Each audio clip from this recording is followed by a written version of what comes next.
there are medical professionals and there are medical organizations who have all stood by the science of gender-affirming care.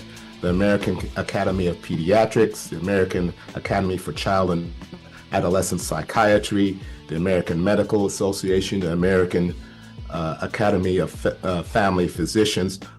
Those are organizations amongst many others who are organizations populated by medical professionals and who rely on science of today. And our action is an action for today, and I don't anticipate that medical science changing. The science behind it, I don't take the Attorney General's advice too much on medicine as a physician, and he thinks that this is settled science. It's absolutely. It's State Representative William Hauter saying that it's absolutely not settled when it comes to the science of, quote, gender-affirming care following an announcement from California, Illinois, Connecticut, and a dozen other states in the District of Columbia suing the Trump administration over new rules that they've implemented that hospitals are changing policies over. It's Illinois in Focus Daily. I'm Greg Bishop. Like, subscribe, hit that notification bell, and wake up with us each and every weekday morning for more Illinois in Focus. Also, get the headlines in your inbox at thecentersquare.com, where you just go to, again, thecentersquare.com, and click on newsletter, and you'll be able to sign up for that today and get that in your inbox tomorrow morning. But, again, here with YouTube, The Center Square, you can like, subscribe, and wake up with us live and join the live chat, which is always an interesting group of people plugged in to what's going on and discussing it all within the live chats. But that happens only with the live program. Obviously, you can leave comments on the segments and the full show afterwards, but if you want to join the live chat, you can do that at 8 o'clock each and every weekday morning here with The Center Square on YouTube. All right, let's get to this. Friday, it was announced that the California State's Attorney, Illinois Attorney General, or California Attorney General, the Illinois Attorney General, the Connecticut Attorney General, and governments from across the country suing the Trump administration, altogether about 14 or so, plus the District of Columbia. And they were suing the Trump administration over new rules that are limiting hospitals from providing gender surgeries for people 19 and younger. Apparently, they could still do some hormone treatment, but no longer surgeries. And California Attorney General Rob Bonta, he explained why they're bringing this litigation forward Friday during a virtual news conference. Here is the California Attorney General. The attack comes in the form of two cruel, inflammatory, and unlawful executive orders and follow-up actions U.S. Attorney General Pam Bondi and her team have taken to block gender-affirming care for individuals under 19 years of age and threaten healthcare providers' licenses, livelihoods, and liberty. Trump, Bondi, and their allies have undermined trained medical professionals, trampled over states' rights, overstepped their constitutional authority, and endangered vulnerable minors and 18-year-old adults. And that's the California Attorney General. Connecticut's Attorney General was there as well, plus Illinois Attorney General Kwame Raoul. Our lawsuit challenges recent federal actions targeting healthcare providers who offer medically appropriate care to transgender individuals under the age of 19, even in states like Illinois, where such care is legal and protected. The administration has overstepped its authority by using threats of federal investigation and criminal prosecution under laws that do not apply in this care. These threats have pressured providers to stop offering life-saving care. We are asking the court to block these actions and protect access to care for patients who desperately need it. The federal government's unlawful actions also interfere with the state's authority to protect and enhance the health and well-being of our residents. In Illinois, we have made it clear that seeking or providing health care for transgender youth and adults is not only lawful, but welcome in our state. So he says, essentially, they're not telling hospitals to do these things. They're just simply suing the federal government to allow the hospitals to do these things because it's now is going to go against the federal edict of the Trump administration that you can't do these gender surgeries for people 19 and under. And if you do, we're going to come after you and possibly take away some federal funds. So that's kind of where this lawsuit's coming from in Illinois. Raoul says it's protected care for even youth. I mean, this is affecting hundreds of kids. Here's some of the questions. Some are going to private providers, but still these major hospitals where we're treating so many people. So I'm just wondering what the message is to families as this winds its way through the courts. Well, my message to families who I've personally met with in my office is that what I will do with the powers of my office is to move to remove the threat. Again, as I said to Mr. Wall, I am not a healthcare administrator. I am not a head of a hospital that's being threatened with potential criminal investigation or prosecution or removal of funding that goes towards saving the lives of various patients. And so I'm not in the position of either advising what administrative decisions should be made at hospitals. To the families, I say, and I have said, I will do everything in my power to try to remove this unconscionable threat that's coming from our federal government. Again, that's Attorney General Kwame Raoul from the state of Illinois talking about the lawsuit they filed. So that was a question from a reporter. I was part of this news conference Friday and was able to get my hand raised virtually and asked my question for the Attorney General. Next question comes from Greg Bishop. You are now unmuted. All right. Thank you so much. Now, understanding you guys aren't medical doctors and are attorneys, curious your thoughts on what could possibly happen in the future with medical science. Lobotomies used to be accepted from the 20s to the 50s, fell out of favor, and now kind of viewed as barbaric. What happens in a couple of decades if the science changes on what is considered gender-affirming care and the use of hormones might be considered detrimental? How do you address that down the road with this issue? Well, Greg, as you said, neither of us are medical professionals, but there are medical professionals and there are medical organizations who have all stood by the science of gender-affirming care. The American Academy of Pediatrics, the American Academy for Child and Adolescent Psychiatry, the American Medical Association, the American Academy of Family Physicians.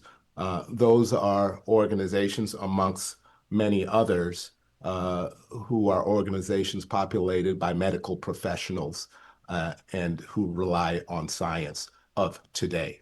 And our action is an action for today, and I don't anticipate that medical science changing. And I apologize for not announcing the organization with the Center Square and Illinois Radio Network. Just to follow up on that, have you heard from those who have gone through gender-affirming care that are opponents of it? I think they consider themselves detransitioners. Do you take into account their concerns in this conversation as well? I have not heard from them. So again, that's just some of the Q&A. It's limited when you're doing the virtual thing as to how the interaction happens and follow-ups, but glad I was able to get a follow-up. But again, Raoul saying that all these different organizations with medical professionals say that they support gender-affirming care even for youth as life-saving care, they say. Let's get somebody who's on the other side of this. Obviously, we want to give you all perspectives here on this issue. In the state of Illinois, State Representative Bill Hauter is a Republican from Morton and also a medical doctor, I believe an anesthesiologist.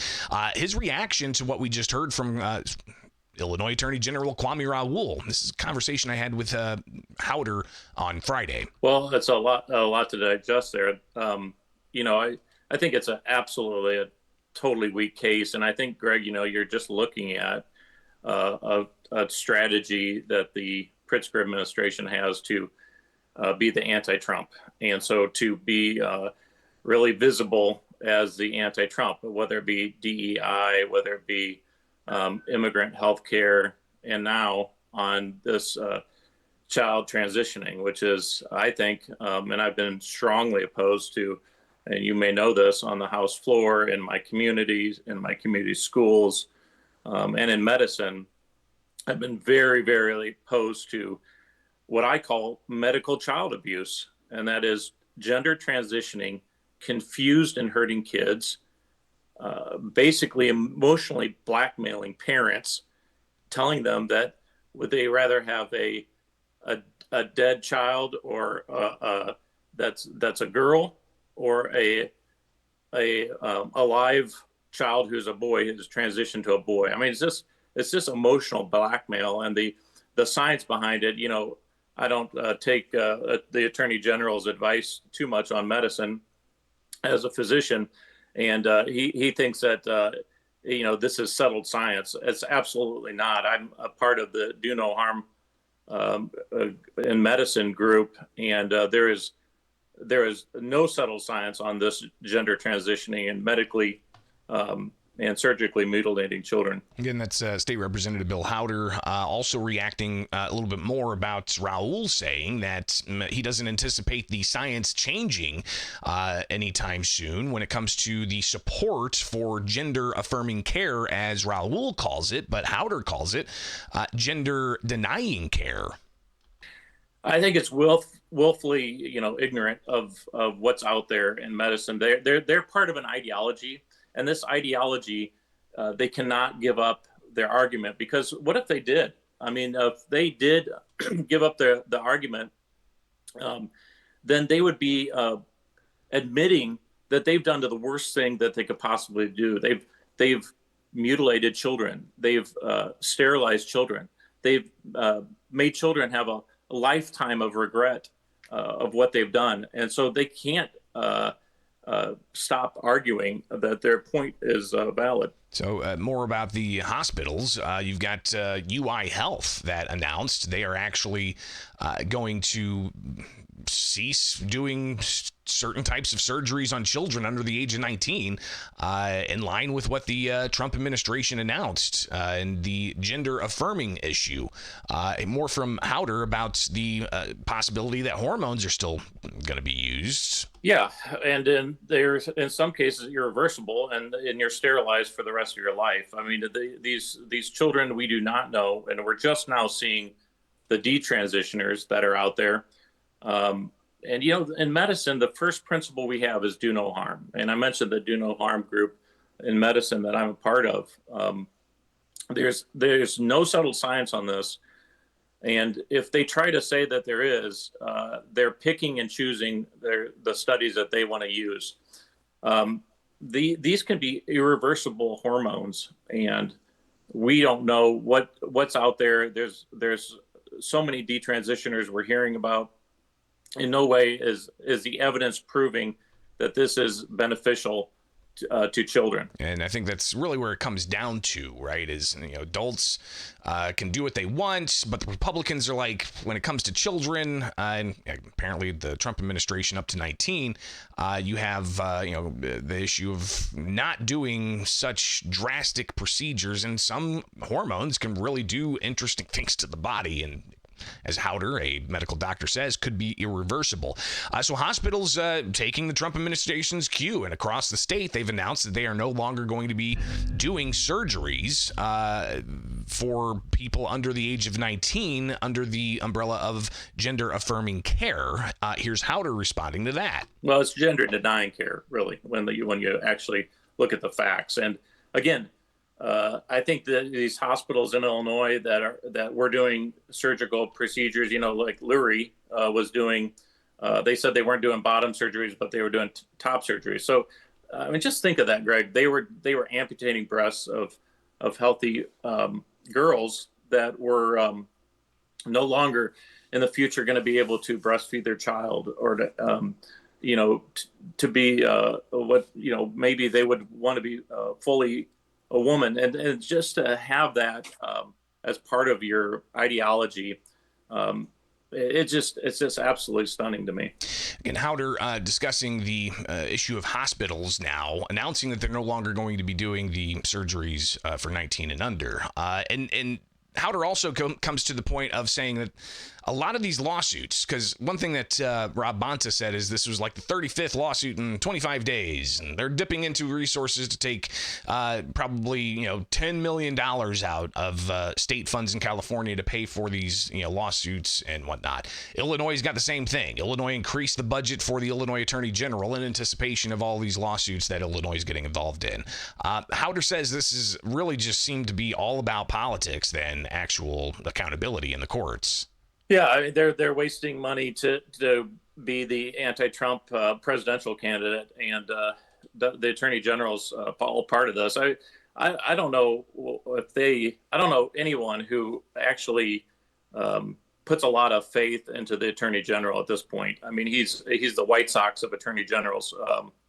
All he does is lose, and everything from gun control cases to pregnancy center cases. He gives them this advice that these are totally constitutional laws, and then we take them to court and it's struck down. So this is another look at me, another virtue signaling lawsuit that is very, very weak when you look at it. And some final words from Representative Hauter, again, a Republican from R-Morton, a medical doctor, and had this conversation with him on Friday after the Illinois Attorney General joined California's Attorney General and Connecticut's Attorney General to announce a lawsuit against the Trump administration over the Trump administration cracking down on hospitals performing gender surgeries for youth 19 and under.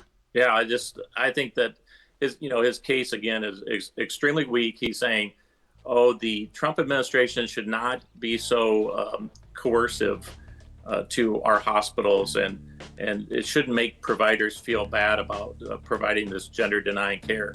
But what is the legal basis of that they don't feel like the Trump administration should be so mean and coercive?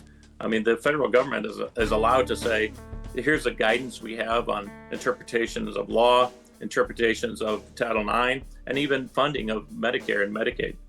Again, Bill Hauter, Republican state representative from Illinois, and talking about the ongoing lawsuits that states like Illinois and Attorney General Kwame Raoul are joining with other states to sue the Trump administration. The most recent one announced Friday, at least, was concerning the issue of transgender care for youth 19 and under.